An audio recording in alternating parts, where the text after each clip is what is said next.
साल आपकी सरकार के पूरे हो गए, 2 करोड़ नौकरियां हर साल देने का वादा क्या हुआ? काला धन लाने का वादा क्या हुआ? 15 लाख देने का वादा क्या हुआ? किसानों की आमदनी दोगुना करने का वादा क्या हुआ? 15 अगस्त 2022 तक सबको पक्का मकान देने का वादा क्या हुआ?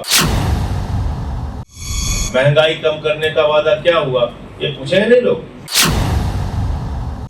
मैं भारत के प्रधानमंत्री से एक अपील और करना चाहता हूं कि अब देश की बेइज्जती कराना बंद कीजिए।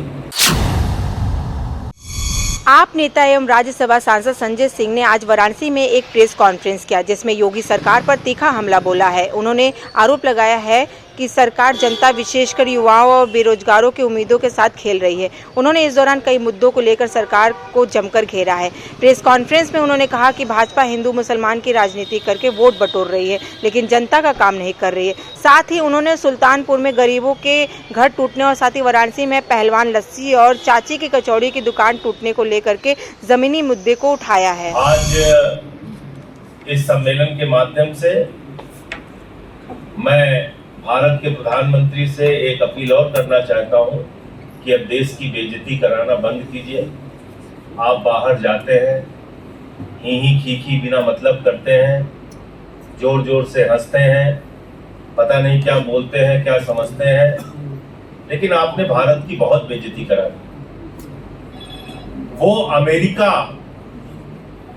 मैं इन्वर्टेड कामा में कह रहा हूं, वो अमेरिका जिसकी हैसियत नहीं थी कि 78 वर्षों में भारत और पाकिस्तान के मसले में वो मध्यस्थता कर सके, उस अमेरिका को मध्यस्थता करने और चौधराहट देने का गुनाह भारत के प्रधानमंत्री नरेंद्र मोदी जी ने किया।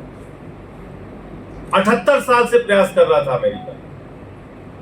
कभी किसी भारत के प्रधानमंत्री ने अमेरिका को पाकिस्तान और भारत के मसले में घुसने नहीं दिया।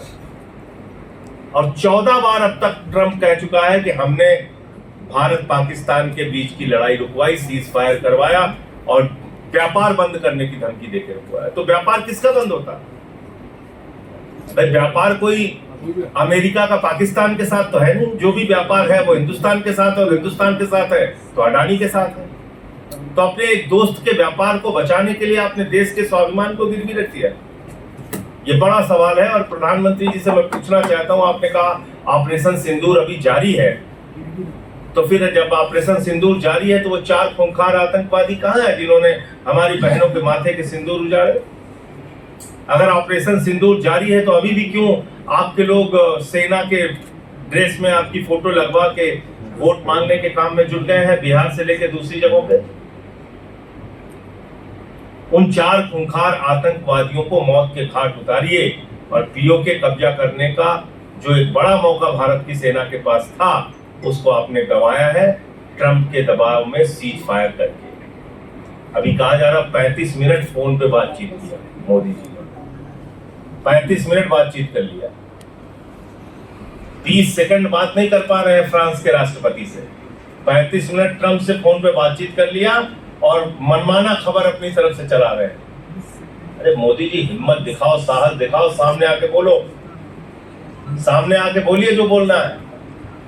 भारत के सीज फायर का फैसला ट्रंप के ट्वीट से पहले होता है, बाद में भारत की सरकार इसको स्वीकार करती है। ये कैसे हो गया? तो इन सारे प्रश्नों का भी प्रधानमंत्री को जवाब देना चाहिए। और मुझे तो एक बात पे बहुत अफसोस हुआ, वही बात कह के बहुत अपनी बात को समाप्त करूंगा। ट्रंप ने कहा मुझे पाकिस्तान से प्यार है। सुना होगा आप लोगों ने, ट्रंप कह रहा है मुझे पाकिस्तान से प्यार है।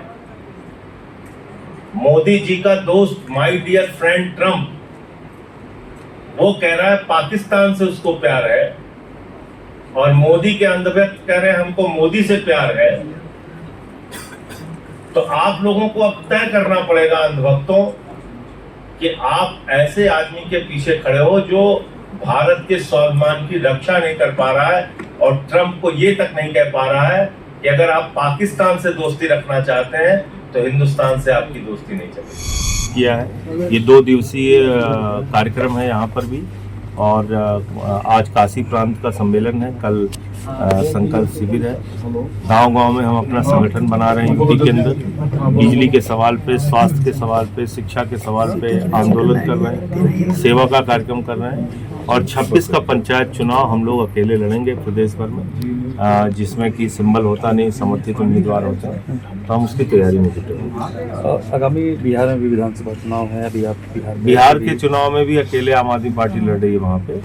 और जो अभी ज्वलंत मुद्दा है उत्तर प्रदेश के सामने, वो है शिक्षा का, स्वास्थ्य का, बिजली के बढ़े हुए दाम का और बिजली की कटौती का। जिन मुद्दों पे हम लोग लड़ाई, और सबसे बड़ा यहाँ जो जुल्म हो रहा है वो बुलडोजर को लेकर। 100 साल पुरानी दुकान मकान बने हुए थे, उसको यहाँ पे गिरा दिया गया इसी प्रधानमंत्री के संसदीय क्षेत्र में। तो मैं प्रधानमंत्री से पूछना चाहता हूँ कि आपके क्षेत्र में सुप्रीम कोर्ट के आदेश का कोई मायने नहीं है। सुप्रीम कोर्ट ने कहा है बगैर लीगल प्रोसीजर फॉलो किए आप किसी की दुकान गिरा नहीं सकते, आप किसी का मकान गिरा नहीं सकते, आपको बाकायदा नोटिस देनी पड़ेगी, पुनर्वास की व्यवस्था करनी पड़ेगी। आपने दुकान गिरा दिया, चाची की कचौड़ी, पहलवान लस्सी, कितनी पुरानी दुकानें थी, सब आपने जमींदोज कर दिया। तो ये बुलडोजर नीति के खिलाफ भी हम लोग लड़ रहे हैं। अभी बिहार दौरा के दौरान आप 18 जून को खान सर से मिलते हैं, क्या लगता है कि खान सर भी पार्टी में है? नहीं, मैं तो उनसे मिला था, एक सौहार्दपूर्ण मुलाकात थी। उन्होंने अपनी शादी में मुझे बुलाया था, मैं उसमें जा नहीं पाया था, तो मैं उनको शुभकामनाएं देने के लिए गया था, और इसके अलावा कोई मकसद नहीं। दिल्ली की क्या स्थिति, क्योंकि रेखा जी जब बनी थी सीएम तो बोली थी कि दिल्ली का विकास करेंगी और साफ करेंगी जो वहाँ। देखिए भैया, यहाँ पे गंगा माँ ने बुलाया था मोदी जी को, तो 11 साल हुए तो गंगा साफ नहीं किया उन्होंने। और उनको बुलाया था यमुना माँ ने, तो अभी 100 दिन में यमुना की क्या हालत है वो देख सकते हैं, कितना उन्होंने प्रयास किया। इसके अलावा 80% प्राइवेट स्कूलों की फीस बढ़ गई। वहाँ पे यूपी बिहार पूर्वांचल के लोगों के घर तोड़ दिए गए, यहाँ तक कि मद्रास के लोगों के घर तोड़ दिए गए, जो चेन्नई के, जो तमिलनाडु के लोग बसे हुए थे। इसके अलावा बिजली कटौती वहाँ पे शुरू हो गई। अब आपको आई कार्ड दिखाना होता है महिलाओं को, तब वो बस की यात्रा कर सकती हैं। यूपी बिहार की महिलाएं नहीं कर सकती वहाँ बस की यात्रा, पहले सबके लिए था। तो ये सारी चीज़ें हैं, तमाम मुद्दे हैं जिस पे 100 दिन में ही इन्होंने अपना रूप दिखा दिया है इस सरकार ने। और दिल्ली की जनता बहुत कम समय में इनसे त्रस्त हो चुकी है। उत्तर प्रदेश की बात की जाए तो शिक्षा और स्वास्थ्य को लेकर आपने बताया कि किस तरह स्थिति है। देखिए, एक वीडियो आज आया है, मैं चाहता हूँ आप सब लोग देखिए कि एक सीएचसी के अंदर वंश गोपाल गुप्ता जी नाम के एक डॉक्टर साहब हैं, वो दारू पिए हुए हैं और चड्ढी बनियाइन में बैठे हुए हैं, और एक होमगार्ड घायल होके आता है। उनको कहा जाता है डॉक्टर साहब को कि इसका इलाज कर दीजिए, वो इलाज के लिए बाहर नहीं निकलते, उसकी मौत हो जाती है। अब अगर इतनी बुरी हालत है कि एक MBBS डॉक्टर चड्डी बनियान पहन के दारू पी के बैठा हुआ है हॉस्पिटल के अंदर, तो इलाज क्या हो रहा होगा आप कल्पना कर सकते हैं। हमारे गृह जनपद सुल्तानपुर में कागज पे एक्सरे निकाल के दिया जा रहा है, मैंने तो कभी नहीं देखा, 4 साल से काम हो रहा है।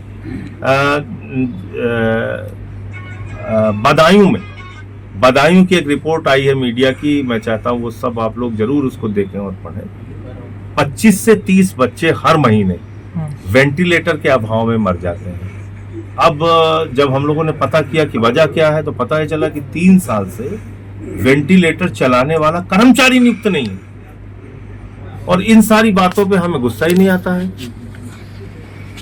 हम लोगों को उलझा के रखा गया है, हिंदू मुसलमान ये वो, दुनिया भर की राजनीति में। जो हमारी जिंदगी से जुड़े हुए सवाल हैं उस पर काम कब होगा।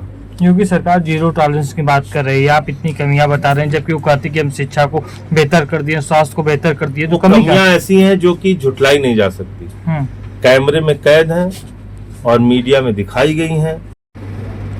आयुक्तों को, विकास प्राधिकरणों के जितने भी उपाध्यक्ष गण हैं, वे भी इस बात को सुनिश्चित करें कि किसी गरीब को न छेड़े। जिला प्रशासन के लोग इस बात को सुनिश्चित करें। मैं देखता हूँ गरीब की झोपड़ी उजाड़ते हैं, गरीब की झोपड़ी पे आपका बुलडोजर नहीं चलना चाहिए। सुन लिया आपने? आपकी कार्रवाई पेशेवर अपराधियों के खिलाफ होनी चाहिए और माफियाओं के खिलाफ। तो ये जो चाची की कचौड़ी थी, ये पेशेवर अपराधी थी? कैसे उजाड़ दी गई उनकी दुकान? सिंदूर अभी जारी है, ऐसा भारत सरकार ने हम लोगों को बताया है। तो 4 खूंखार आतंकवादी कहाँ हैं जिन्होंने बहनों के माथे के सिंदूर उजाड़े, ये हम पूछना चाहते हैं। ऑपरेशन सिंदूर में सेना ने बहुत बहादुरी का परिचय दिया, लेकिन भारत सरकार ने और मोदी जी ने देश को शर्मसार किया जब उन्होंने ट्रंप के दबाव में सीज फायर डिक्लेयर किया। तो इसका जवाब हम लोग चाहते हैं कि भाई कौन से व्यापार की धमकी बंद करने की देके आपको उन्होंने सीज फायर कराया। Thank you.